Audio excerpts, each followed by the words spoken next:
Mon camion personnalisé, d'une valeur de 120 000 $, a été écrasé contre un pilier en béton.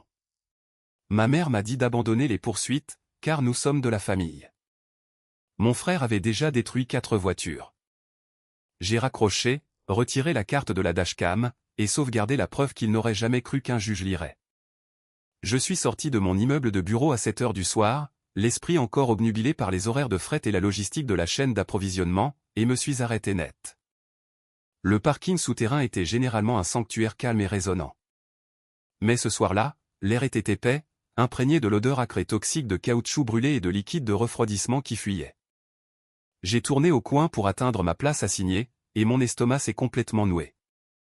Mon Ford F450 Super Duty personnalisé, une bête de machine que j'avais payé 120 000 $ en espèces, purement et durement gagné, il y a seulement 3 semaines, était complètement anéanti. L'énorme calandre avant était plié comme une canette d'aluminium bon marché, profondément encastré dans un pilier en béton armé. Des éclats de verre jonchaient l'asphalte comme des diamants brisés. Ma poitrine s'est tellement serrée que je ne pouvais plus respirer. Mes mains tremblaient d'une rage froide et aveuglante, alors que je sortais mon téléphone et appelais ma mère, Céleste. Elle a répondu à la deuxième sonnerie, le tintement reconnaissable d'un verre de vin résonnant en arrière-plan. J'ai halté que mon camion était détruit. Sa voix a flotté à travers le haut-parleur, dégoulinant de ce ton doucereux et désinvolte que je ne connaissais que trop bien. « Oh, Everett, détends-toi » a-t-elle soupiré, semblant activement agacée par ma panique. Ton frère Ronan l'a juste emprunté pour rencontrer un investisseur potentiel. Il a fait une erreur. Tu gagnes bien ta vie. Appelle juste ton assurance et laisse-les s'en occuper. Laisse tomber les poursuites. Nous sommes de la famille. Ne sois pas égoïste et ne gâche pas sa grande soirée. Je suis resté là, fixant les airbags déployés, tombant comme des fantômes morts à l'intérieur de la cabine écrasée.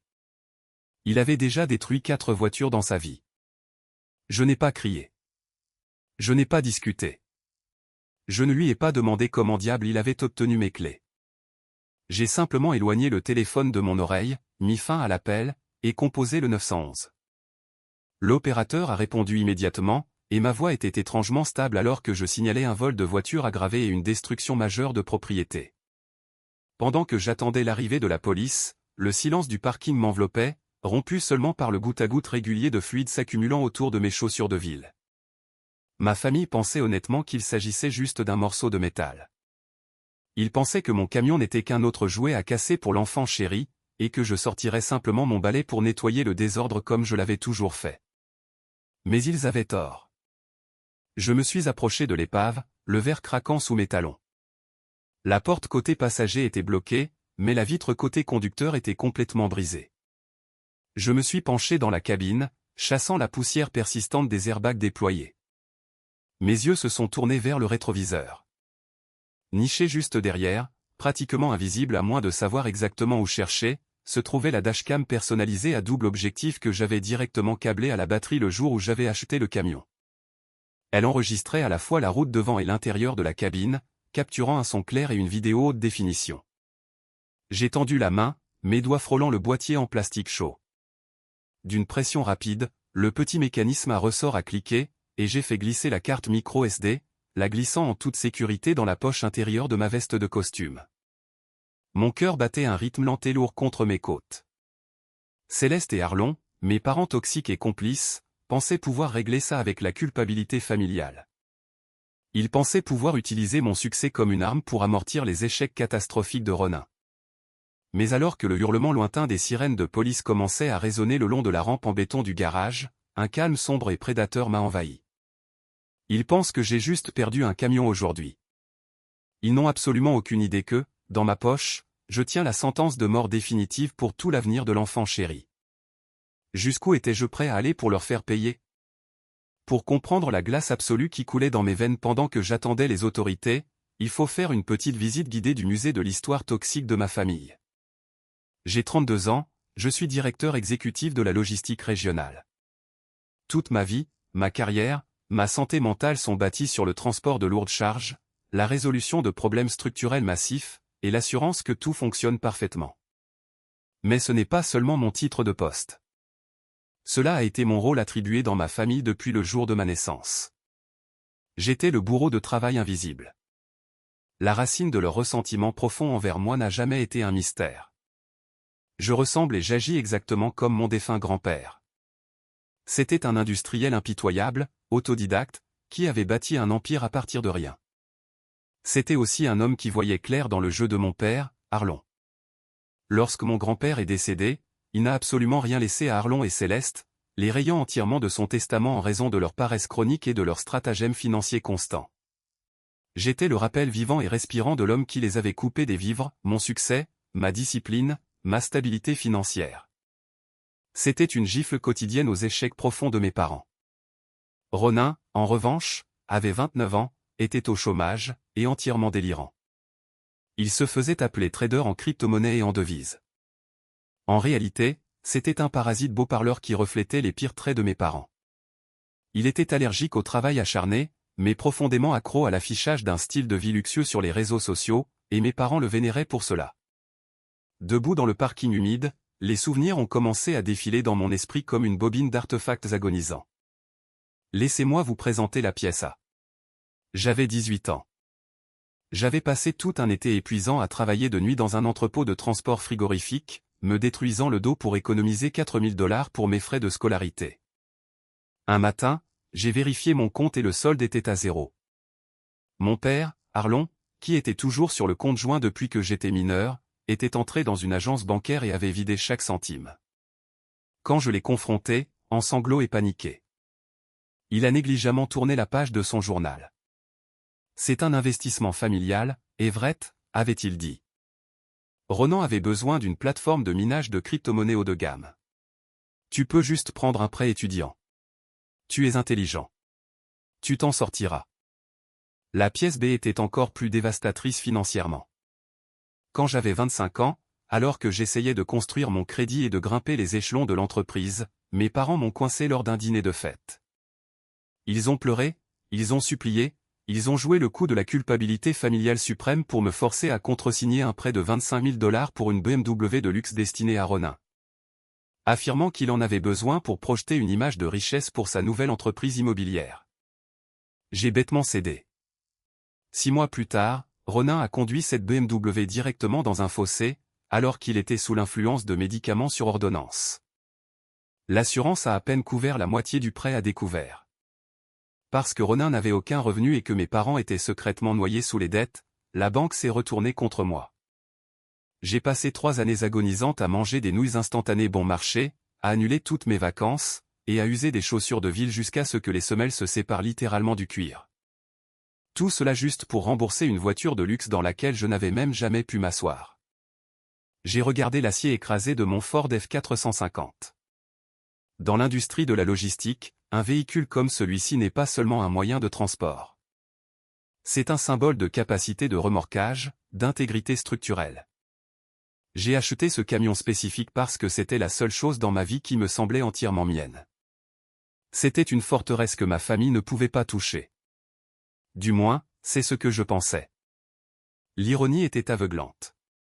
Je passais mes journées à gérer des chaînes d'approvisionnement, à supporter le poids d'opérations corporatives massives, et ma famille regardait mes larges épaules et décidait simplement que j'étais assez fort pour porter leurs interminables ordures. Ils ne considéraient pas ce camion comme ma propriété durement acquise. Pour eux, ce n'était qu'un autre actif attendant d'être liquidé pour financer les délires de l'enfant chéri. Mais alors que les lumières des voitures de police balayaient les murs sombres du garage, j'ai fait un vœu silencieux. J'avais fini d'être leur amortisseur. L'ère du bouc émissaire était officiellement terminée. Si vous avez déjà été le frère ou la sœur responsable, contraint de nettoyer le désordre catastrophique d'un enfant chéri, vous savez exactement à quel point ce moment est pesant. Ce qui s'est passé ensuite a été l'étincelle qui a incendié tout l'arbre généalogique. La voiture de police s'est arrêtée, sa rampe lumineuse peignant le béton de flashs agressifs rouges et bleus. L'officier Reed Mercer, un homme solidement bâti avec une attitude sérieuse, est sorti et a sifflé doucement en observant le carnage absolu de mon camion. Avant même que je puisse lui remettre mon immatriculation numérique, le crissement de pneus a résonné le long de la rampe. Une berline cabossée s'est garée brutalement sur une place de visiteurs, et mon père, Arlon, a pratiquement dégringolé du siège conducteur. Mon appartement était à 15 minutes en voiture, mais la maison de mes parents était à au moins 30 minutes du centre-ville. Céleste avait dû l'appeler dès qu'elle avait raccroché avec moi, et il avait dépassé toutes les limites de vitesse pour arriver ici. Arlon n'a pas couru vers moi pour me demander si j'allais bien. Il m'a complètement ignoré. Il a trotté directement vers l'officier Reed Mercer, la poitrine haletante, jouant le rôle d'un père affolé et inquiet. « Officier, Dieu merci, vous êtes là. » Arlon a halté, plaçant délibérément son corps entre moi et le flic. « Je suis son père. Écoutez, mon fils Everett ici présent est sous beaucoup de stress professionnel. Il a un problème d'alcool. Il conduisait son camion ce soir. Il a un peu trop bu lors d'un dîner de travail, et il a paniqué quand il a heurté le pilier. Son frère Ronan était juste là pour essayer de le récupérer et le ramener à la maison. Nous pouvons juste appeler une dépanneuse et gérer ça en privé, n'est-ce pas? Pas besoin de rapport de police. » Je suis resté là, absolument paralysé par l'audace pure de son mensonge. Cela m'a frappé comme un coup de poing physique à l'estomac. Arlon était autrefois un expert en sinistre avant d'être licencié il y a des années. Il savait exactement comment le système fonctionnait. S'il pouvait convaincre l'officier que j'avais conduit, il pourrait transformer un vol de véhicule manifeste en une collision ordinaire causée par le propriétaire, et offrir à Ronin un moyen de nier le vol qualifié.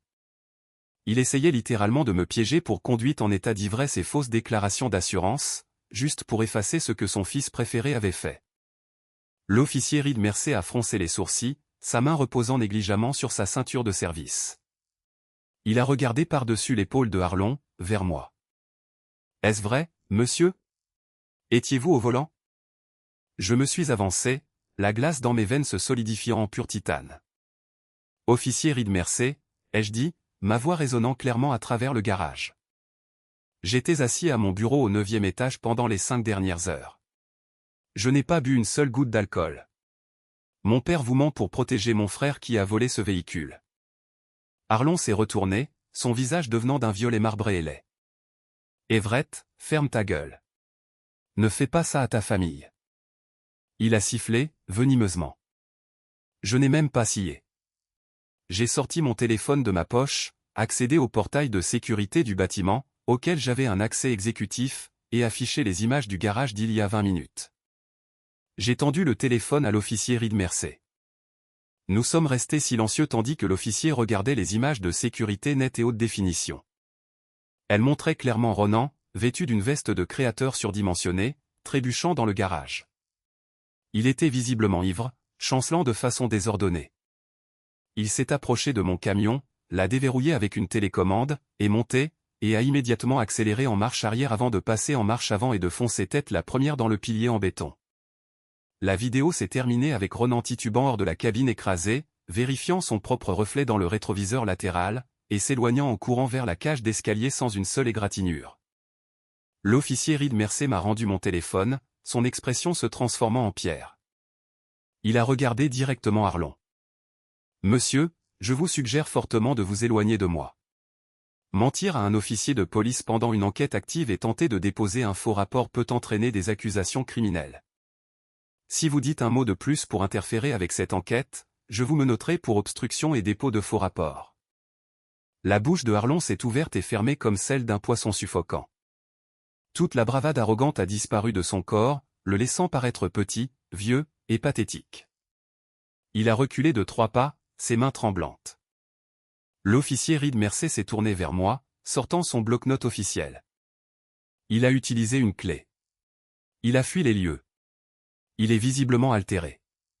Je vous le dis tout de suite, fiston, si vous signez cette plainte, ça ne dépendra plus de vous. Il s'agit de vol de voiture aggravé et de destruction criminelle de propriété. Un mandat sera émis ce soir. J'ai regardé mon père, qui me fixait avec un regard de haine pure et non dissimulée. Il était prêt à me laisser aller en prison juste pour remplir ses propres poches. « Donnez-moi le stylo », ai-je dit. J'ai signé les documents sur le capot de la voiture de police. J'ai donné l'adresse de Ronan. Alors que la dépanneuse arrivait enfin pour emporter les restes mutilés de mon indépendance, je savais que la guerre venait de commencer, et j'allais m'assurer qu'il n'y aurait pas de survivants de l'autre côté. Je n'ai pas fermé l'œil de la nuit. J'étais assis à mon îlot de cuisine dans l'obscurité, sirotant un verre de bourbon pur, fixant la carte micro SD posée sur le comptoir en granit. La police avait émis le mandat d'arrêt pour crime pour Ronin. Mais comme mes parents vivaient en dehors des limites immédiates de la ville, je savais qu'il faudrait un jour ou deux au shérif du comté pour l'exécuter. En attendant, le silence était assourdissant.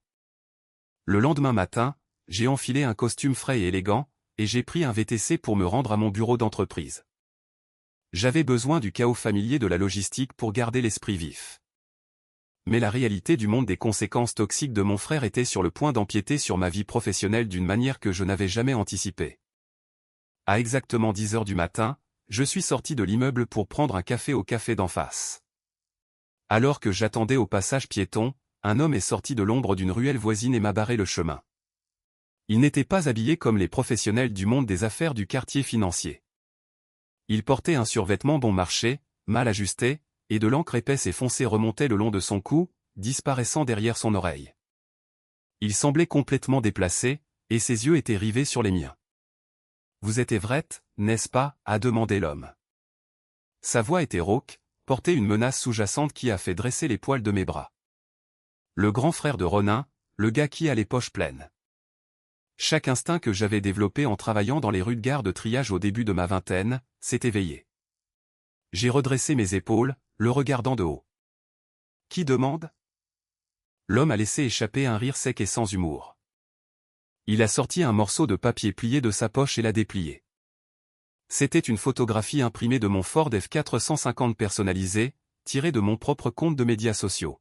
« Votre petit frère a un vrai problème de jeu Everett, il aime jouer les gros bonnets sur les marchés d'échange, mais il joue avec de l'argent qui appartient à mes employeurs. Il est actuellement endetté de 50 000 $. Et hier, il a juré ses grands dieux qu'il nous apporterait ce camion exact pour nous remettre le titre de propriété en guise de garantie, afin de régler sa dette. » L'air a quitté mes poumons dans une bouffée aiguë et douloureuse. Mon esprit s'est emballé, reliant les points terrifiants. Il était censé nous rencontrer dans un entrepôt du côté sud à 8 heures hier soir, a poursuivi l'homme tatoué, faisant un demi-pas de plus, mais il n'est jamais venu. Le bruit court qu'il a encastré votre camion de luxe autour d'un pilier. Alors, puisque la garantie est de la camelote, et que Ronin ne répond plus à son téléphone, mon employeur m'a envoyé parler à la banque familiale. C'est vous. Les pièces du puzzle se sont assemblées avec une clarté horrifiante. Ronin n'a pas pris mon camion pour rencontrer un investisseur. Il ne l'a pas pris pour une virée juste pour se montrer. Il a volé mon camion pour le livrer littéralement à un syndicat clandestin illégal, afin de sauver ses propres rotules. Et la raison pour laquelle il s'est écrasé dans le garage n'était pas seulement parce qu'il était ivre. C'était parce qu'il était terrifié, pressé, et paniqué à l'idée de rencontrer des criminels. Une prise de conscience profonde et écœurante m'a envahi. Mes parents ne protégeaient pas seulement un enfant gâté. Ils facilitaient activement les agissements d'un criminel qui traînait le monde souterrain violent directement à ma porte. Ils étaient parfaitement à l'aise de sacrifier ma sécurité, ma propriété, et ma vie pour apaiser les monstres à qui Ronin devait de l'argent. J'ai regardé l'homme droit dans les yeux, sortant mon téléphone, je n'ai pas bronché. Je n'ai pas montré la moindre once de peur. Dans le domaine de la logistique lourde, si vous montrez de la faiblesse, vous êtes écrasé par la cargaison. Écoutez-moi très attentivement, ai-je dit, ma voix tombant à un registre dangereusement bas et calme. J'ai porté plainte pour vol de voiture aggravé contre Ronin hier soir. Il y a un mandat d'arrêt actif de la police contre lui en ce moment même. Il m'a volé ce camion. Je ne vous dois, ni à vous ni à vos employeurs, pas un centime. Si vous m'approchez à nouveau, si vous mettez un jour le pied près de mon bureau d'entreprise, je remettrai directement les images de sécurité de votre visage à la force d'intervention du FBI qui s'occupe de l'extorsion organisée. Suis-je clair? Le sourire narquois de l'homme a vacillé. Il a regardé mon costume, le gratte-ciel de verre derrière moi, et a réalisé que je n'étais pas une proie banale et effrayée qu'il pouvait intimider. J'étais un cadre d'entreprise qui avait les ressources nécessaires pour faire de sa vie un enfer. Il a craché sur le trottoir près de mes chaussures, a remis la photo dans sa poche, et s'est détourné, se fondant à nouveau dans la foule de la ville. Je me tenais au coin de la rue, le rugissement de la circulation matinale m'envahissant. La trahison que je ressentais auparavant n'était rien comparée à celle-ci. Ils essayaient de me vendre au loup. Il était temps d'arrêter de jouer la défense. Il était temps d'entrer en guerre. Je suis retourné à mon bureau, mon esprit calculant une douzaine de stratégies différentes.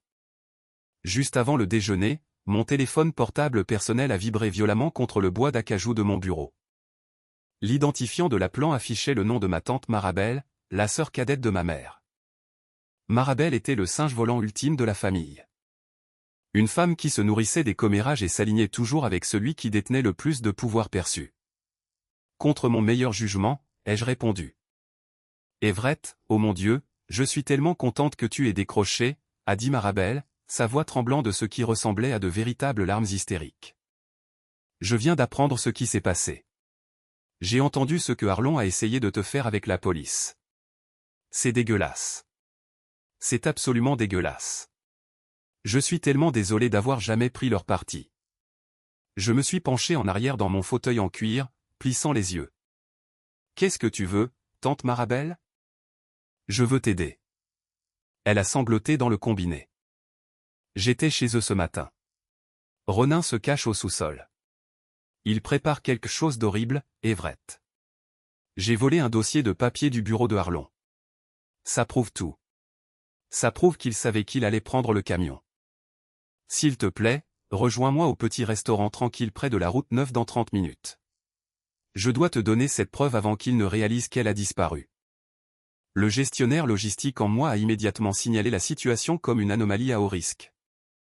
Mais le fils profondément blessé en moi, celui qui voulait juste que quelqu'un, n'importe qui dans cette famille, valide ma réalité, a hésité. 30 minutes, ai-je accepté, raccrochant. Avant de quitter le bureau, j'ai ouvert l'application de mémo vocal sur mon téléphone, appuyé sur enregistrer, et glissé l'appareil dans la poche intérieure de ma veste de costume. Si les 24 dernières heures m'avaient appris quelque chose, c'était que ma famille n'agissait jamais sans arrière-pensée. Je suis arrivé au restaurant, un endroit un peu délabré avec des banquettes en vinyle collantes et l'odeur d'huile de friture rance. J'ai marché jusqu'au coin arrière. Tante Marabelle était assise là, tapotant ses yeux avec une serviette en papier. Mais elle n'était pas seule. Assis en face d'elle, affichant une grimace suffisante et désespérée, se trouvait mon père, Arlon. À côté de lui était assis ma mère, Céleste, l'air pâle et épuisé, et un homme étrange en costume bon marché, portant une mallette en cuir. C'était une embuscade. Je me suis arrêté au bord de la table. Je ne me suis pas assis. J'ai juste regardé Marabelle, qui a immédiatement abandonné son numéro de pleurnicheuse, et a détourné le regard, sirotant son eau. Assieds-toi, Everett, a commandé Arlon, essayant de projeter l'autorité d'un patriarche qu'il avait complètement perdu. Nous allons régler ça comme une famille, tout de suite. Il n'y a rien à régler, ai-je déclaré froidement. La police s'en occupe. Céleste a claqué ses mains sur la table, ses yeux vifs et injectés de sang. Tu essayais d'envoyer ton propre frère en prison pour un stupide véhicule assuré. Tu veux qu'il y meure? Parce qu'il le fera. Tu es un monstre, Everett. Tu as toujours été un monstre froid et calculateur. L'homme à la mallette a éclairci sa gorge et a fait glisser un document légal sur la table collante vers moi, ainsi qu'un lourd stylo noir. Je suis un notaire agréé, a dit l'homme nerveusement. Vos parents ont rédigé une renonciation complète de responsabilité. Si vous signez ceci, en déclarant que vous avez donné à Ronin la permission verbale de conduire le véhicule, et que vous retirez toutes les plaintes civiles et pénales. Le bureau du procureur n'aura d'autre choix que d'abandonner les accusations criminelles. Nous pouvons le notifier ici et maintenant. J'ai fixé le document. C'était un chef-d'œuvre de manipulation. Si je le signais, je commettrais un crime fédéral en falsifiant un rapport de police. J'annulerais ma propre demande d'assurance, et je me laisserais complètement exposer à la dette de 50 000 $ que Ronin devait au syndicat clandestin. Ils essayaient littéralement de me tendre la corde pour que je me pende. Tout cela pour sauver leur précieux enfant chéri. Signe le papier, Everett. Arlon a grogné, se penchant en avant, tentant d'intimider physiquement. Tu signes, ou nous irons aux médias. Nous dirons à tout le monde quel psychopathe tu es. Nous ruinerons ta réputation d'entreprise. Tu nous dois. Nous t'avons donné la vie. J'ai regardé les trois d'entre eux. La banqueroute morale absolue irradiant de leur côté de la table était suffocante. J'ai fouillé dans ma veste, mais je n'ai pas sorti de stylo. J'ai tapoté le tissu juste au-dessus de l'endroit où le microphone de mon téléphone enregistrait activement. Je tiens à vous remercier, Arlon, ai-je dit, ma voix résonnant d'un professionnalisme glaçant et détaché. Je vous avais déjà pour tentative de dépôt de faux rapports de police. Mais maintenant, grâce à l'appel téléphonique de Marabel qui m'a attiré ici sous de faux prétextes, je vous ai tous les deux sur bande, offrant au procureur des preuves de coercition, d'altération de témoignage et de tentative d'extorsion. La couleur a fui le visage du faux notaire. Il a attrapé sa mallette et a littéralement déguerpi de la banquette, courant pratiquement vers la sortie pour éviter d'être impliqué dans une conspiration criminelle. Céleste a hurlé, agrippant ma manche. Mais j'ai reculé hors de sa portée. La prochaine fois que vous me verrez, ai-je dit, regardant les deux personnes qui m'avaient mis au monde. Ce sera depuis la tribune d'un tribunal. Bon déjeuner. J'ai tourné et suis sorti du restaurant, les laissant se noyer dans la panique absolue de leur piège raté. Je suis retourné à mon appartement ce soir-là, ressentant un étrange mélange d'épuisement et d'adrénaline. La guerre s'intensifiait plus vite que je ne l'avais anticipé. Je venais d'enlever ma veste de costume et de me verser une troisième tasse de café noir, lorsqu'un coup sec et délibéré a résonné dans mon salon. Ce n'étaient pas les coups frénétiques et agressifs de mes parents. C'était mesuré, précis. J'ai regardé par le Judas. Debout dans le couloir faiblement éclairé se trouvait mon oncle Conrad, le frère aîné de mon père. Conrad était un homme calme et méticuleux, qui travaillait comme expert comptable judiciaire senior. Il avait toujours été le mouton noir de sa génération, un peu comme moi dans la mienne, car il refusait de participer au délire dramatique de mes parents. J'ai déverrouillé le pêne dormant et ouvert la porte. Conrad est entré, ses yeux vifs scannant mon appartement propre et organisé. Il portait une sacoche en cuir abîmée sur son épaule. J'ai entendu parler du restaurant, Everett, a dit Conrad, sa voix un grondement bas et rauque. Marabel a appelé tous les membres de la famille à l'ouest du Mississippi, hurlant que tu portais un micro et que tu essayais d'envoyer toute la famille en prison fédérale. J'ai croisé les bras, m'appuyant contre le comptoir de la cuisine. Es-tu là pour être un autre singe volant? Oncle Conrad, es-tu là pour me dire que les liens du sang sont plus forts que tout? Conrad a laissé échapper un rire sec et sans humour. Il a défait sa sacoche et en a sorti une petite clé USB métallique argentée. Il l'a jetée sur le comptoir en granit. Elle a atterri avec un clic lourd et définitif. Non, Everett, a répondu Conrad, tirant un tabouret de bar et s'asseyant. Je suis ici pour te donner l'appel afin que tu puisses finir de les enterrer. J'ai fixé la clé USB, un nœud se formant dans mon estomac. Qu'est-ce que c'est? Je suis le comptable de la famille, tu te souviens, a dit Conrad, enlevant ses lunettes et se frottant l'arête du nez. J'ai regardé Arlon et Céleste te détruire pendant 30 ans pour construire un piédestal à ce parasite sans valeur que tu appelles un frère. Cette clé contient des centaines de documents financiers, relevés bancaires, déclarations de revenus, virements bancaires. Tes parents sont complètement, totalement en faillite, Everett. Ils ont 4 mois de retard sur leur prêt immobilier. La maison sera saisie la semaine prochaine. J'ai cligné des yeux, traitant l'information. En faillite, mais ils viennent de faire une croisière le mois dernier. Payés avec des cartes de crédit qu'ils ne peuvent pas se permettre, a ricané Conrad. Mais la vraie raison pour laquelle ils sont fauchés, c'est Ronin. Ouvre la clé plus tard. Tu verras les messages textes. Chaque fois que Ronin a besoin d'argent pour ses faux comptes de trading ou pour rembourser ses dettes louches, il envoie des SMS à ta mère, la menaçant de se faire du mal. Il dit qu'il va sauter d'un pont si elle ne lui vire pas $2000, et elle tombe dans le panneau à chaque fois. Il les extorque depuis des années. La pièce est soudainement devenue très froide. Ils sont victimes de chantage par leur propre fils. Oui. Conrad a hoché la tête. Mais ce n'est pas pour ça que je suis venu ici ce soir. Je suis venu ici pour répondre à la question qui te tient éveillé depuis hier. Comment Ronin a-t-il obtenu la clé de ton camion? Mon pouls a bondi. Je gardais ma clé de camion de rechange dans une lourde boîte de sécurité en acier, boulonnée à l'étagère de mon placard de chambre. Je n'avais donné le code numérique à ma mère il y a 5 ans, que lorsque j'avais eu une appendicite d'urgence et que j'avais besoin qu'elle nourrisse mon chat. Ils ont organisé un dîner de famille dimanche dernier, a dit Conrad doucement, observant ma réaction. Tu es venu. Tu as laissé ton lourd manteau d'hiver sur le porte-manteau dans le couloir. Tes clés d'appartement étaient dans la poche. Une vague de pure nausée glaciale m'a envahi. Arlon t'a fait t'asseoir dans le salon. Conrad a continué, sa voix dégoulinant de dégoût. Il a lancé une dispute massive avec toi au sujet de la politique. Il t'a maintenu à crier et distrait pendant presque 1 heure. Pendant qu'il faisait cela, Céleste a dit à tout le monde qu'elle allait à l'épicerie pour acheter plus de vin. Elle a pris les clés de ton appartement dans ton manteau. Elle a conduit 15 minutes jusqu'à cet immeuble. Elle est entrée, a tapé l'ancien code dans ton coffre-fort, a pris le transpondeur de rechange pour ton camion de 120 000 $, et est retournée à la table du dîner. Elle a remis la clé à Ronin afin qu'il puisse l'utiliser comme garantie pour ses dettes. Le sol semblait basculer sous mes pieds. Ce n'était pas un accident. Ce n'était pas Ronin qui trouvait une clé tombée, en état d'ivresse. C'était un vol hautement coordonné et prémédité. Ma propre mère avait cambriolé ma maison pendant que mon père me distrayait. Tout cela pour sacrifier mon dur labeur sur l'autel des échecs de l'enfant chéri. La trahison était si absolue, si profondément maléfique, qu'elle a complètement oblitéré la dernière petite braise de culpabilité qui me restait dans l'âme. J'ai tendu la main et ramassé la clé USB argentée. Le métal était froid et lourd, porteur de la promesse d'une destruction absolue.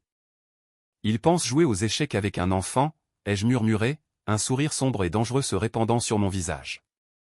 Il ne réalise pas que je suis sur le point de renverser l'échiquier tout entier.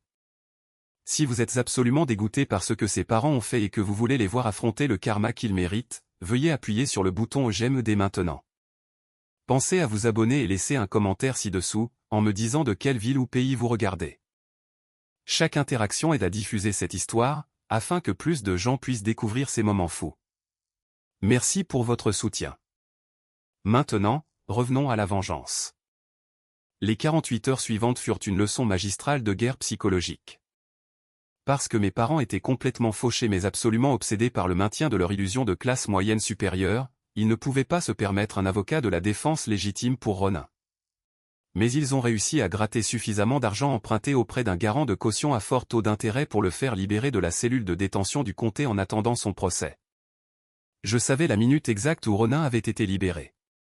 Non pas parce que quelqu'un m'avait appelé, mais parce que les singes volants numériques avaient commencé leur attaque synchronisée.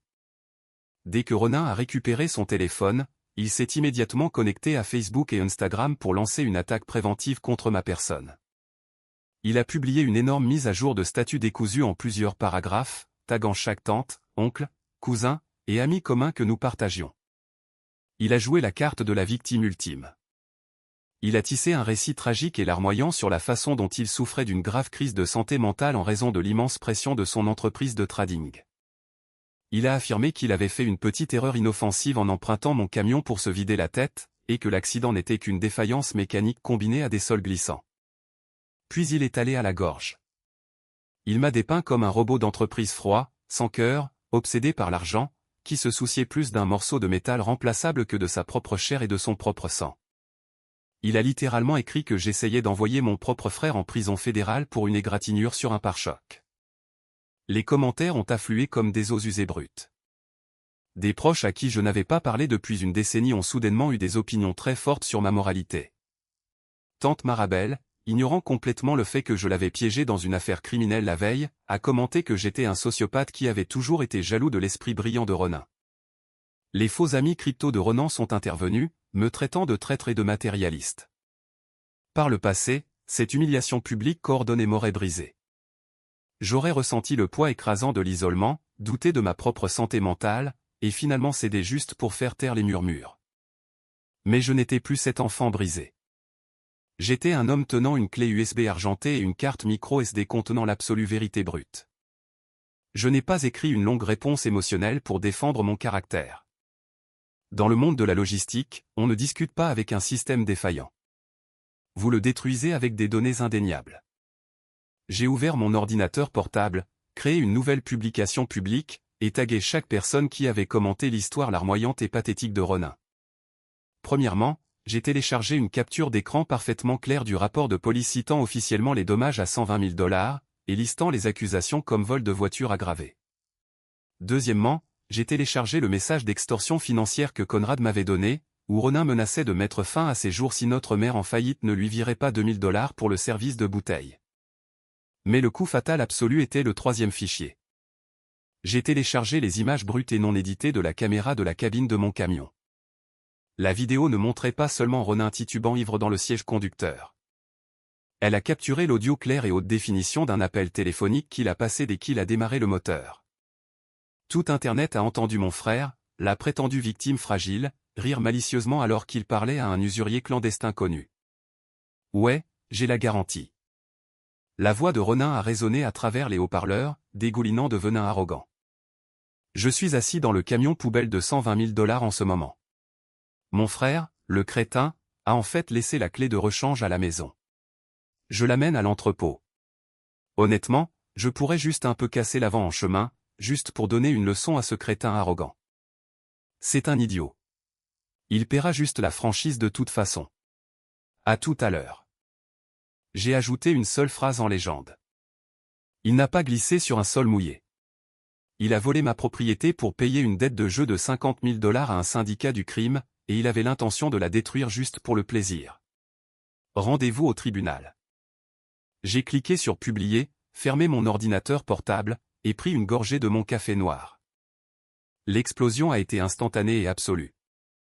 Internet est un endroit brutal, mais il n'a aucune tolérance pour les fausses victimes lorsque des preuves solides et indéniables sont mises sur la table. En 10 minutes, le récit a complètement basculé. L'audio de Ronin complotant malicieusement pour détruire ma propriété tout en me traitant de crétin a brisé sa façade innocente de manière permanente. Tante Marabelle a discrètement supprimé son commentaire et désactivé son compte. Les cousins qui avaient traîné mon nom dans la boue sont soudainement devenus silencieux. Les prétendus partenaires commerciaux de Ronan, réalisant qu'il s'associait publiquement à un criminel non assuré qui devait 50 000 $ à la mafia, l'ont immédiatement bloqué. Ronin a frénétiquement essayé de supprimer sa publication originale, mais Internet est éternel. Le drame familial avait été exposé à la dure lumière de la réalité, et l'humiliation publique de l'enfant chéri était totale. Le silence de ma famille les jours suivants a été un calme sombre et suffocant. Ils avaient perdu la bataille de l'opinion publique, et leurs armes habituelles de culpabilité et de honte avaient été complètement neutralisées. Mais les animaux acculés sont les plus dangereux. Et Arlon, mon père, n'était pas habitué à perdre le contrôle. Puisqu'il ne pouvait plus me manipuler directement, ni utiliser la famille élargie pour me briser, il a décidé d'attaquer la seule chose que je valorisais le plus, ma carrière. C'était un mardi après-midi. J'étais assis dans le bureau d'angle de notre entreprise de logistique, examinant les rendements d'expédition trimestrielle avec mon directeur régional, Malcolm Prescott. Malcolm était un ancien marine, un homme qui portait des costumes impeccablement taillés et possédait un regard capable de geler l'eau bouillante. Il était entièrement terre à accent grave terre, valorisant l'efficacité, la loyauté, et les faits concrets par-dessus tout. Nous étions en plein milieu de l'analyse d'un goulot d'étranglement de la chaîne d'approvisionnement lorsque le téléphone de bureau de Malcolm a sonné. C'était la ligne interne d'urgence du bureau d'accueil. Malcolm a froncé les sourcils, l'a décroché, et a écouté pendant environ 10 secondes. Son expression est passée d'un léger agacement à un froncement de sourcils sombre et dangereux. Il a regardé directement en face de son bureau vers moi. Mets-le sur haut-parleur, a ordonné Malcolm à la réceptionniste.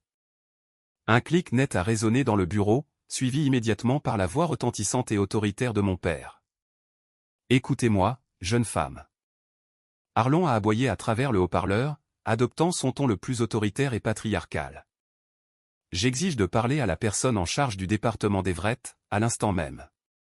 C'est son père, Arlon, et j'appelle pour vous informer d'une grave urgence médicale. Mon fils souffre d'une violente crise schizophrénique. Il a des délires, prend des décisions légales erratiques, et harcèle notre famille. J'ai besoin que vous le mettiez immédiatement en congé administratif sans solde afin que nous puissions le forcer à entrer dans un établissement psychiatrique. Le sang a fui mon visage.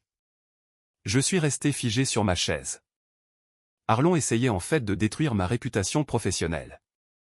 Il était prêt à fabriquer une grave maladie mentale et à mettre en péril mes revenus à 6 chiffres, juste pour me forcer dans une position vulnérable où je ne pourrais pas combattre les accusations légales contre Ronin. Il voulait me priver de mon indépendance pour que je sois forcé de revenir vers lui en rampant. J'ai ouvert la bouche pour me défendre, pour m'excuser auprès de Malcolm pour cette intrusion insensée, mais Malcolm a simplement levé un seul doigt, me réduisant au silence. Il s'est penché en avant sur son bureau, ses yeux rivés sur le haut-parleur. Monsieur Arlon Whitlock, a dit Malcolm, sa voix tombant dans un registre qui sonnait comme de l'acier qui grince. Ici Malcolm, directeur exécutif de la logistique régionale. Everett est assis juste en face de moi. Il mène actuellement des opérations corporatives critiques, et je peux vous assurer que sa santé mentale est impeccable. En fait, c'est le cadre le plus affûté et le plus fiable de toute ma division. Il y a eu un silence soudain et stupéfait à l'autre bout de la ligne. Arlon s'attendait à un représentant des ressources humaines crédule. Au lieu de cela, il a heurté un mur inébranlable d'autorité réelle. Maintenant, écoutez-moi, a continué Malcolm, sans élever la voix, mais imprégnant chaque syllabe d'une intention létale. Je sais exactement qui vous êtes, et je sais exactement ce que votre autre fils a fait au véhicule d'Everett. Si jamais vous rappelez cette ligne d'entreprise. Si jamais vous tentez de harceler mon employé avec des urgences médicales fabriquées ou des mensonges bas de gamme pour manipuler une enquête criminelle, je ferai personnellement déposer une ordonnance restrictive contre vous par notre équipe juridique d'entreprise pour harcèlement au travail. Nous vous enterrons sous tant de litiges civils que vous n'aurez plus un pantalon à votre nom. Nous nous comprenons ? Arlon a balbutié. Le puissant patriarche, l'homme qui avait terrorisé mon estime de soi pendant 3 décennies, était réduit à un désordre balbutiant. Vous ne pouvez pas me parler comme, a-t-il dit. Malcolm l'a interrompu, sa voix claquant comme un fouet. Nous nous comprenons ? Un petit couinement vaincu est parvenu par la ligne. Oui, bien. N'appelez plus jamais ici. Malcolm a appuyé sur le bouton, déconnectant l'appel. Le silence dans le bureau était profond.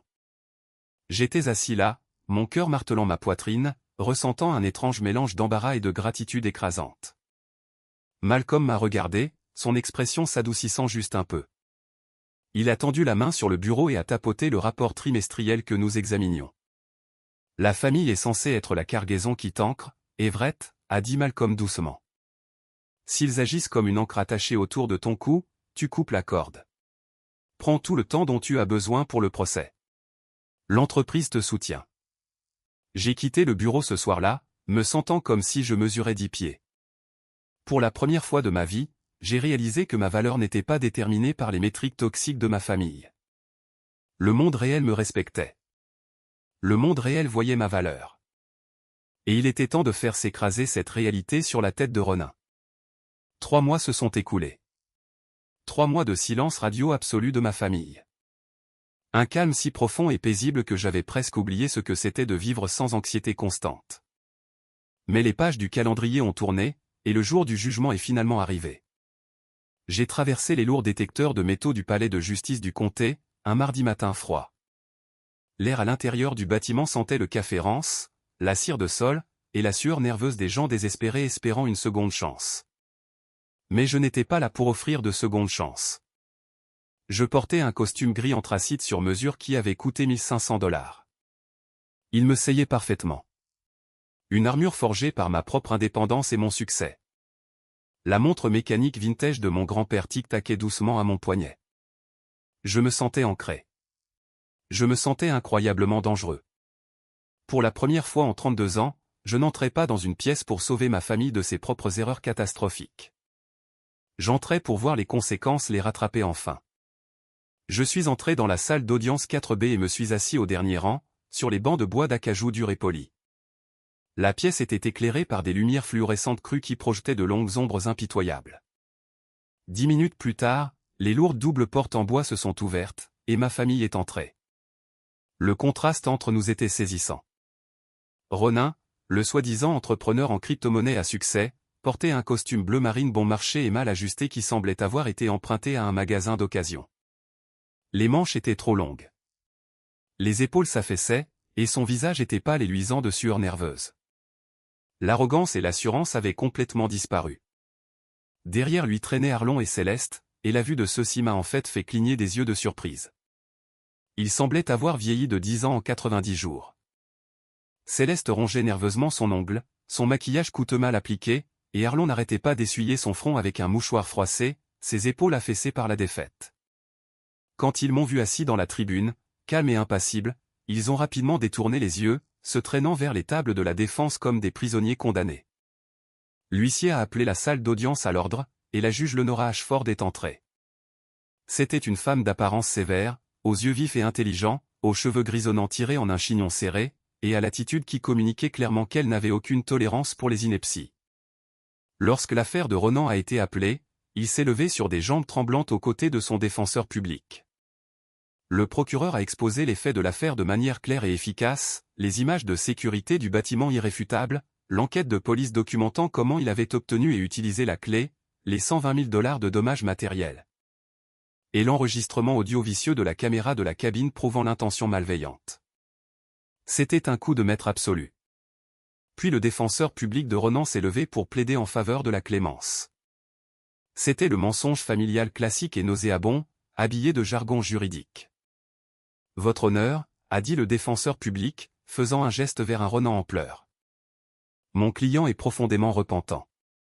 C'est un jeune entrepreneur ambitieux, qui est sous une immense pression financière, essayant de construire son entreprise. Il a fait une erreur stupide, une seule fois. Nous demandons respectueusement une probation et des travaux d'intérêt général. Toute perte de son permis de conduire, ou une période d'incarcération, détruirait complètement sa capacité à gérer sa société de trading et à subvenir à ses besoins. Je suis resté parfaitement immobile, regardant le spectacle. J'avais anticipé ce récit exact. C'est pourquoi, 2 semaines auparavant, j'avais légalement soumis la clé USB de documents financiers que l'oncle Conrad m'avait donnés au procureur, leur permettant de l'inclure dans le rapport d'impact sur la victime comme preuve du véritable caractère de l'accusé. La juge Lenora Ashford a cessé d'écrire. Elle a croisé les mains, a baissé les yeux vers l'énorme pile de papier devant elle, puis a lentement remonté ses lunettes sur l'arête de son nez. Merci beaucoup à tous ceux qui ont patiemment suivi le parcours d'Everett jusqu'à présent. Si vous regardez toujours, veuillez laisser un commentaire avec les mots « toujours là » ci-dessous. C'est un petit badge d'honneur sympa pour montrer que vous êtes arrivé si loin, et je promets de mettre un cœur et de répondre à chaque commentaire qui inclut ces mots. Maintenant, regardons cette juge détruire leurs mensonges. La tension dans la salle d'audience 4B était absolue. On aurait pu entendre une épingle tomber sur le tapis. La juge Lenora Ashford a tourné à la 3e page des divulgations financières, ses yeux parcourant les données. Puis elle s'est arrêtée.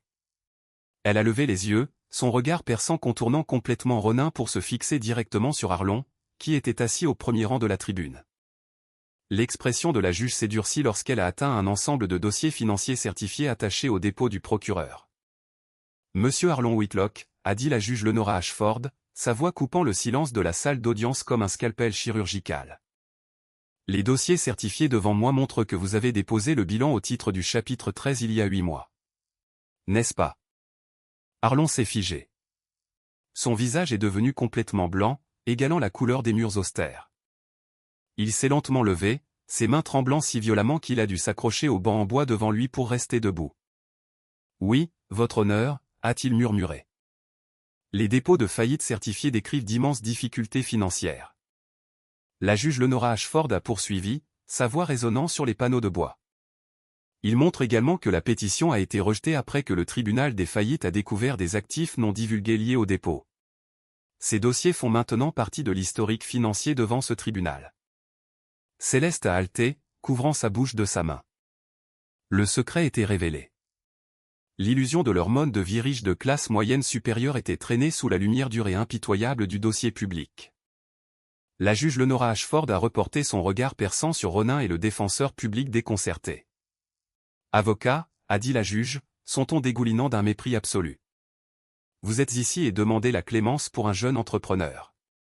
J'ai examiné les divulgations financières jointes à la déclaration d'impact sur la victime et les dossiers de faillite certifiés soumis par l'accusation. Votre client a déclaré exactement $0 de revenus imposables à l'IRS au cours des 5 dernières années. Il ne possède pas de société de trading. Il ne possède pas d'entreprise. Le défenseur public a balbutié, feuilletant frénétiquement ses notes, réalisant qu'il avait été nourri d'un mensonge complet et total par son propre client. Votre honneur, je n'ai pas été informé de ces détails financiers spécifiques. De plus, a continué la juge Lenora Ashford, élevant la voix au-dessus du silence absolu de la pièce. Elle a pris une transcription imprimée des messages textes de la clé USB. Les documents montrent clairement que la principale source de revenus de votre client est l'extorsion psychologique. Il a passé les 3 dernières années à contraindre ses parents financièrement insolvables à lui virer de l'argent en menaçant de se suicider s'il ne finançait pas ses habitudes de boîte de nuit. Et pour couronner le tout, la preuve audio prouve qu'il a volé un véhicule de 120 000 $ pour le remettre à un syndicat de jeu illégal. Ronin s'est recroquevillé dans son costume trop grand, sa poitrine haletante alors qu'il commençait à hyperventiler. L'enfant chéri était entièrement exposé. Il n'y avait pas de mère derrière qui se cachait.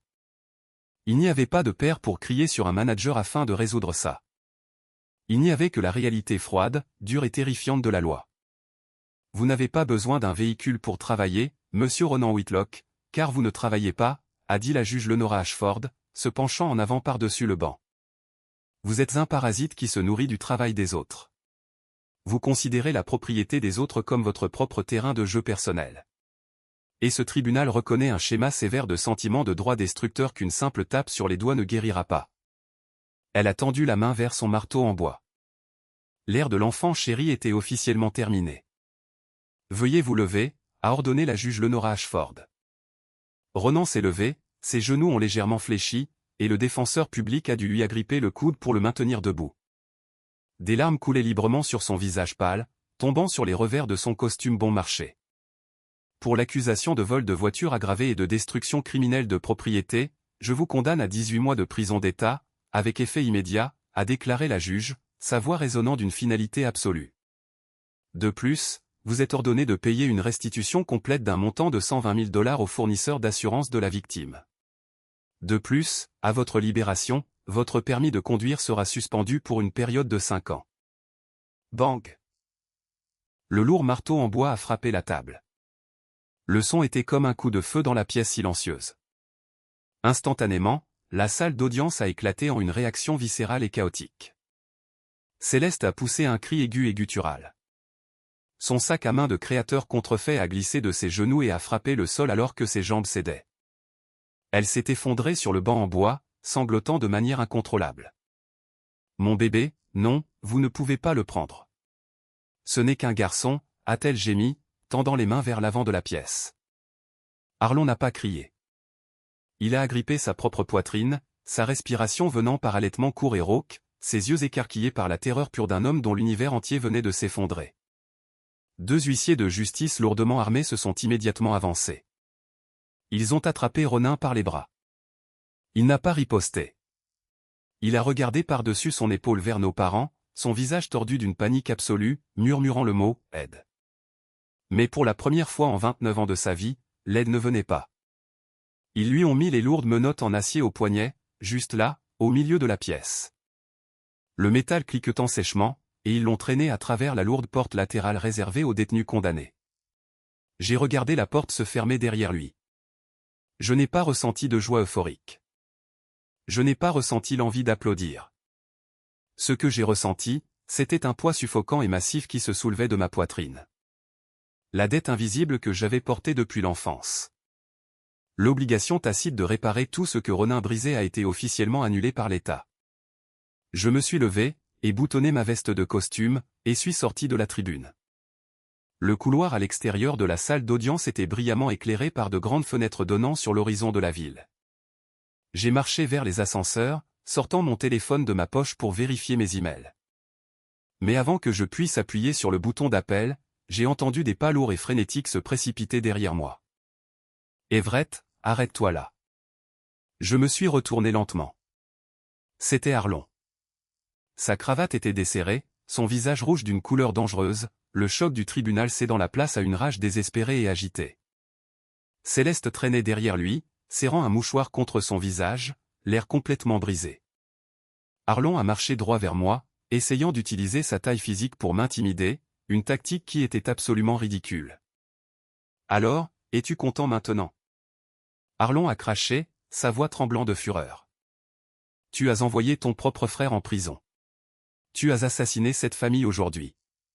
J'espère que tu pourras vivre avec toi-même, car tu es mort pour nous. » Je l'ai regardé.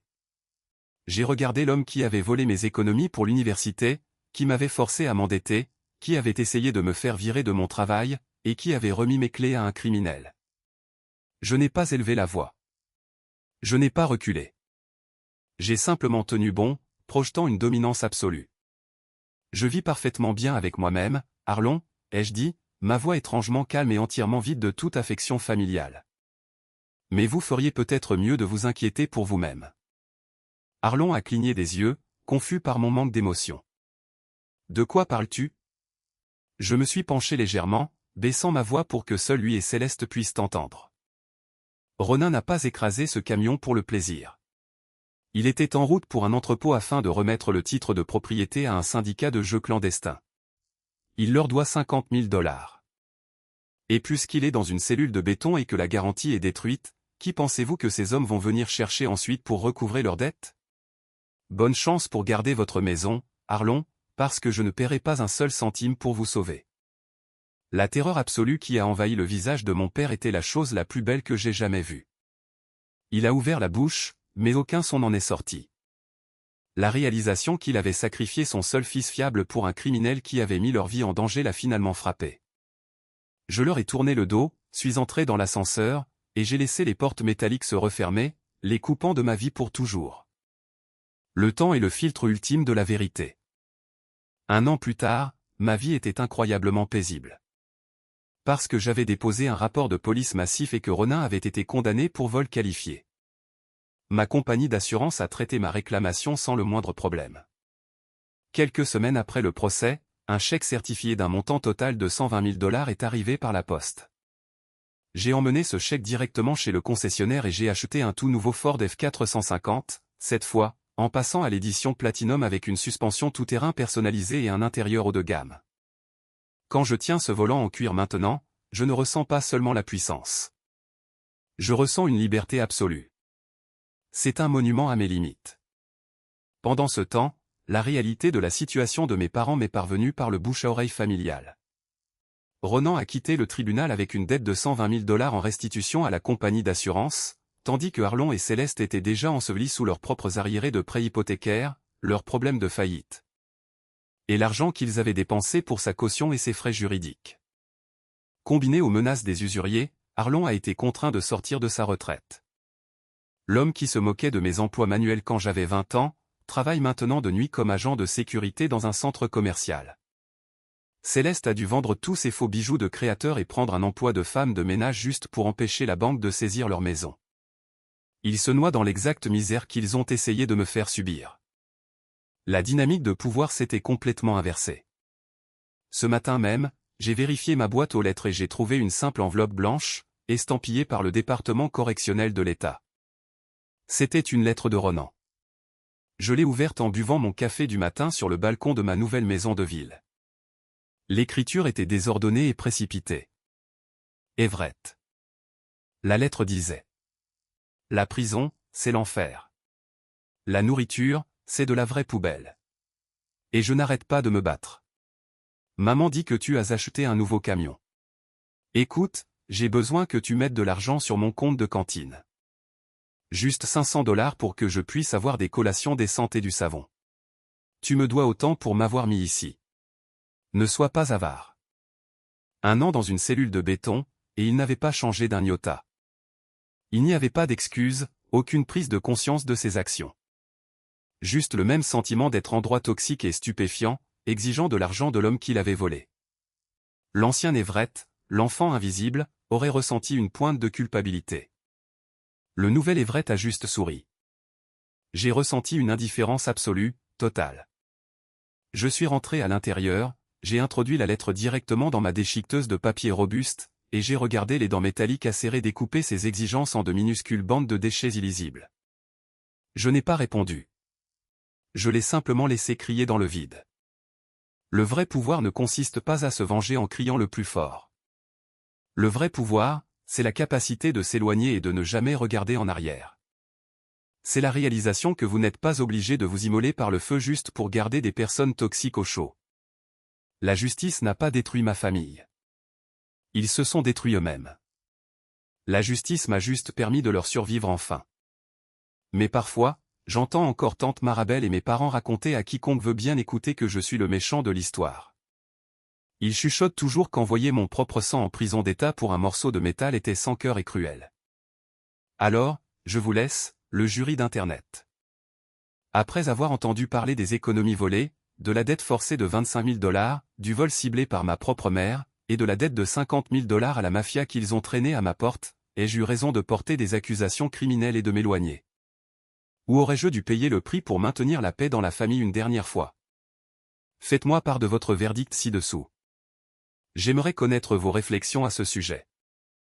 Avez-vous déjà dû établir une limite massive et bouleversante avec un membre toxique de votre famille? Et ont-ils essayé de vous transformer en méchant pour cela? Partagez vos expériences personnelles dans les commentaires, afin que nous puissions maintenir la conversation. Si vous avez trouvé l'histoire d'Everett satisfaisante et que vous voulez entendre d'autres histoires de vengeance authentiques et folles, veuillez naturellement soutenir en aimant cette vidéo et en vous abonnant à la chaîne. Merci beaucoup de m'avoir accompagné aujourd'hui.